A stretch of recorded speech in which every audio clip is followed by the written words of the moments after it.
Page 17, Semper Fidelis. A very famous march by John Philip Sousa. This is a nice little arrangement of it. You can read about him and all that stuff. It's kind of interesting because just recently, within the last year or two or whatever, all of his music that he wrote has become public domain. Before it was copyrighted and you couldn't get certain parts of it. Now you can get it. It's all public domain. You can get it. Search the internet. It's available for free download, the whole bit. Yeah, it's really nice. If your band or whatever wants to play these things, they can get the music free online now. Well, let's look this over. It's a page long. It's actually longer than that, but it's a page of music to learn. Treble and bass clef signs again. No sharps or flats in the key signature. We're in the key of C major, so make sure you're doing the scale for C major and A minor. I have the instructions in the videos. You do that just at least 1 octave up and down.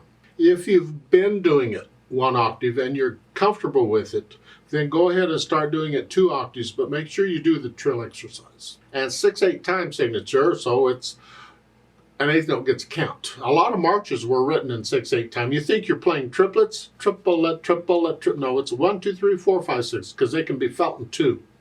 You know, the natural accents. I'll talk about those later. Let's take it one hand at a time and make sure we understand, because there sure are a lot of notes here. Right hand, you're starting with 5th finger here. That puts you here.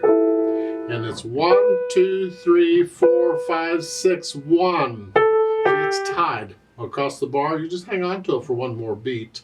Again, 1, 2, 3, 4, 5, 6, 1.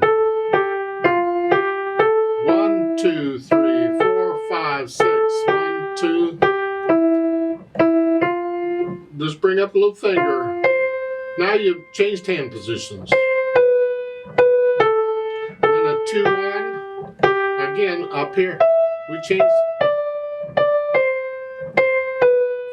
Now, at the end of the second line, you see the repeat sign. That tells you to go back to the beginning. When you go back to the beginning, you're in this position. So you're not going to go from here to 5th finger like we did at the beginning, because we started with 5th finger. No. I'm going to start, there's 2 B's in that first measure. I'm going to change hand positions there. So I'm going from the second line, the end of it, you're here, back to the beginning. I'm going to start with a 2 and then a 5. This way, it just kind of leads into it. The third line down, let's do that. There's 1, 2, the thumb comes down. You're in this position. You're 1, 2, 3, and then the left hand plays and the right hand. And the end of the line. 1, 2, 3.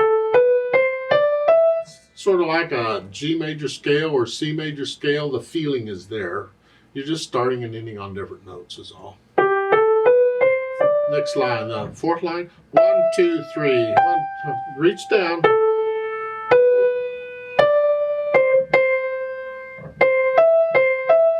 Reach up. And then 1, 2. 1, 3. And then 4, 5. And do it again. Okay, this last line, 3rd measure. You're here. And then 1, 3, 2, 1. That's very common fingering, because we got to get in position for all this mess coming up. And so 1, 2.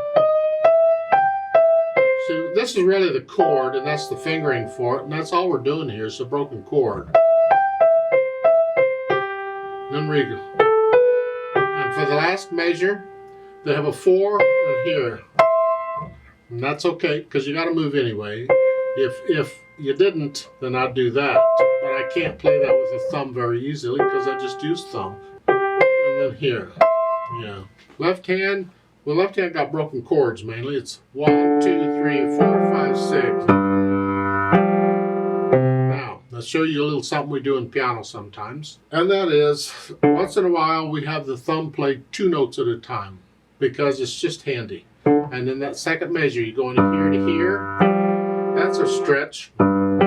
So what you can do is have the thumb play both of those. Even with big hands, you can do that. So it's. I do this a lot. At the end of the first line, eventually you're going to skip the second line, go straight to the 3rd line. I'll explain all that in a little bit. The point is, I'm going from here to here. There's no rest or nothing. It's just lift up and move. You may have to practice that because I got to go from the end of the first line to the third line. So to help us with this move here, to help prepare for that thumb, I'll just alter the fingering a little bit here at the end of the first line. Instead of this, I'm going to stretch out to this position. See, if I play this chord with octaves, then this is the fingering for the chord. So it can be here or here. Sometimes it's played whichever. So because I need the thumb here in the third line, I'm going to save the thumb. So I'm going to do here. Now the thumb is there for the third line. I'm almost there. I just go up a little bit. So the first time you play it, you'd go ahead and do this because you're in position for the second line. But then after the repeat, and you play it the second time, you need to do this at the end of the first line. So you're ready to go on. Yeah. But the third line, you're up here. And then the next measure, you see the LH? So you just come up here. 1, 2, 3, 1. Just help them out a little bit. And then you're down here. 1, 2, 3. They have a crossover. That's okay, there's nothing wrong with it. I just don't cross over the thumb if I don't have to, and I don't because I can get all those notes in one hand position. It's just here. Here, 3, 4. You should be able to do this even with little hands. So I do. So I just do it that way. I can get all of that in one hand position. However, if you'd like to do the fingering on the book, that's between you and your teacher, whatever. Then the third line or fourth line, you're here. Big deal. Last line again. And a D and an F, but they're both sharp. So here. And then here. And then a broken chord. It's a 2. Here. So we got to get down to here. And in my opinion, you could just use that fingering for that. For the whole thing. That's not what they're doing. They're doing scrunch up. So they're doing that. This kind of a fingering. And it happens, you can go up to. But that's okay. I just don't like moving my hand that much. So I just use it all in one hand position. And then thumb on both. And then I can do here. Here. You gotta lift up, come down there for the C. The last note is a C. You know that, I hope. Then I try to put the hands together, and again, I hesitate all over. I don't care. It's just here. And then 1, 2, 3.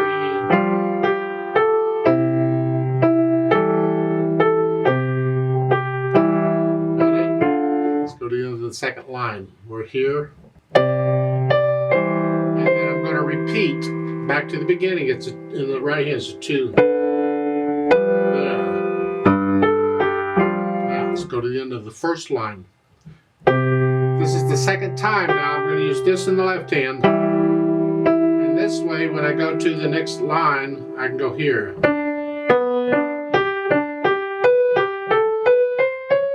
I'm connecting all that together. It should sound like one hand played all of that. So the third line again is 1, 2, 3, 4. 1. Do you have the left hand ready to go? 1, 2. There. Third line down, last measure. That's a quarter note. It's 2 counts. You lift it up when you play the A. Don't lift it up. No. Hang on to it for 2 counts. Let's go down to the last line. We're here. And down here. Same as in the line before. Now here. Then here. And that is a quarter note. Now hold it down for 2. There, when I play the E the second time, it comes out. Hold the right hand down for that.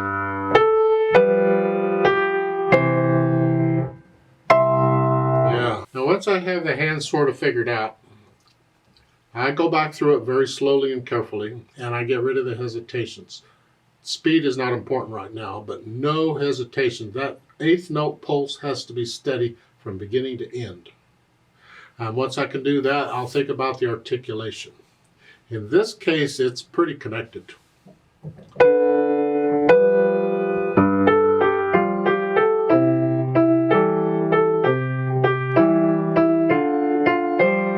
Yeah, you can pretty much connect it. They have slurs like in the third line.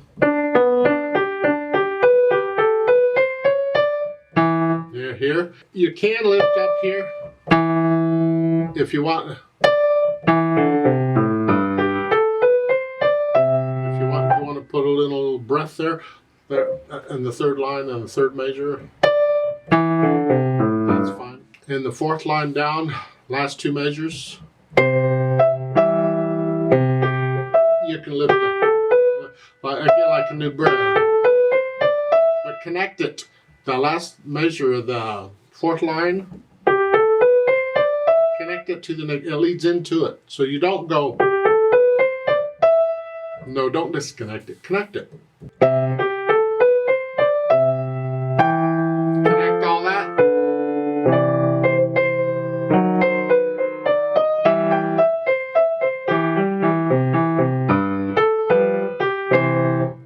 Yeah, just connect all that together pretty much. You can, if you feel it as part of interpreting it, you might disconnect these broken chords in the left hand.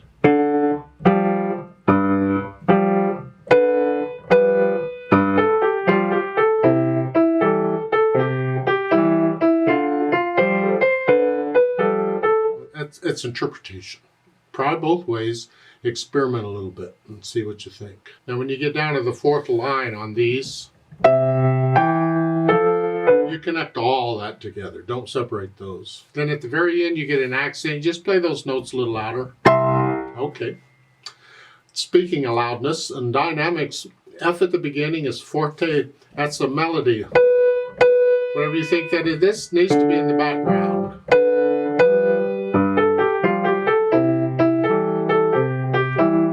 The whole thing is pretty much loud. Now, when you get into it and you start feeling it, if you want to get a little louder and softer in places, fine. It's like at the end of the third line here. I start a little, come down and put a crescendo and go back up. And same thing at the end of the fourth line. You can make these little changes based on how you feel. It's just you're staying in the loud area. Speed, well, tempo of a march. Left, right, left, right.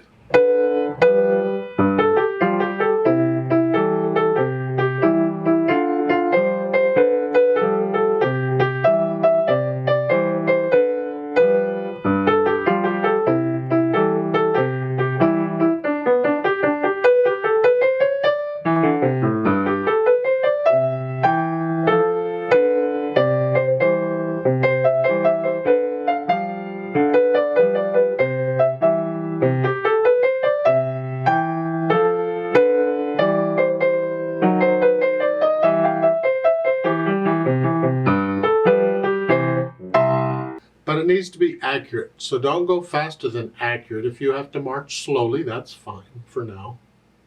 You could come back through the book again and again as for fun, and each time you play a little better and a little faster. Remember the natural accents? One, the left hand's playing on them. One, left, right.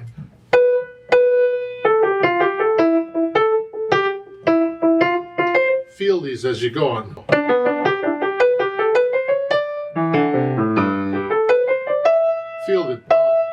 Feel the natural accents. I'm exaggerating them so you can hear them better, but you just want to feel these as you're going through. Now the roadmap, because we're not just playing it straight through. I've already sort of explained it.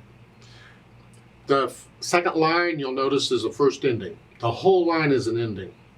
The third line is the second ending, because an ending can be any number of measures. So the first time you play it, you play the first ending, and the repeat sends you back to the beginning. They have a little note there. You don't need the little note. You're supposed to know what to do. I'm telling you what to do. You repeat back to the beginning. But when you play it the second time, you don't do the first ending again. You know, just one and done. That's it. So when you finish the first line the second time, you jump to the third line, the second ending. A lot of numbers in there, isn't it? That's why I changed the fingering in the left hand. For the first time it's here, second time it's here at the end of the first line, because that prepares us to go on. And so we go to the third line and finish it off. Let's play this together very slowly. Now this is after you can play it with no hesitations. I'm not going to do any louds and softs. There really aren't any. I'll give us 6 counts. We're going to do the repeats and all that stuff. Just real slow. So just checking that you have the correct notes and rhythms here. 1, 2, 3, 4. Ready, go. 1, 2, 3, 4, 5, 6.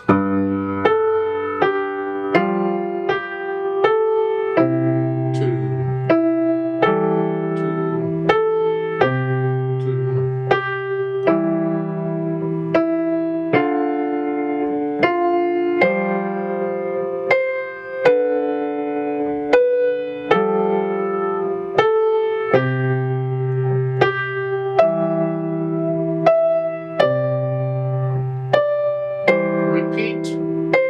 1, 2, 3, 4, 5, 6. 2.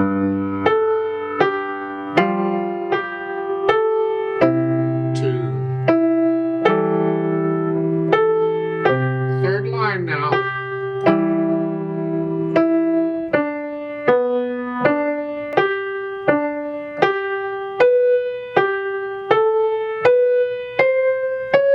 1, 2.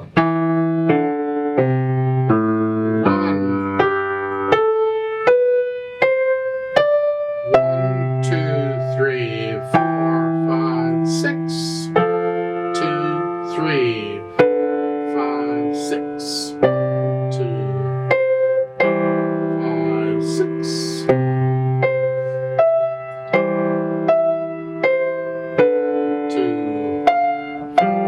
5, 6.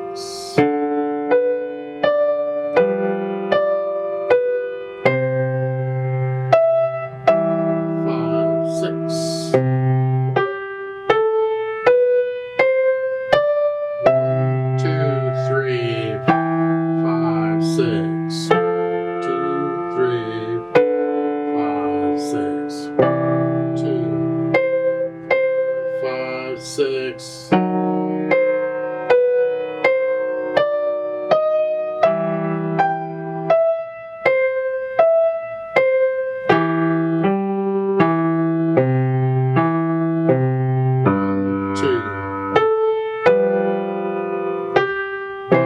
2, rest, 2, rest.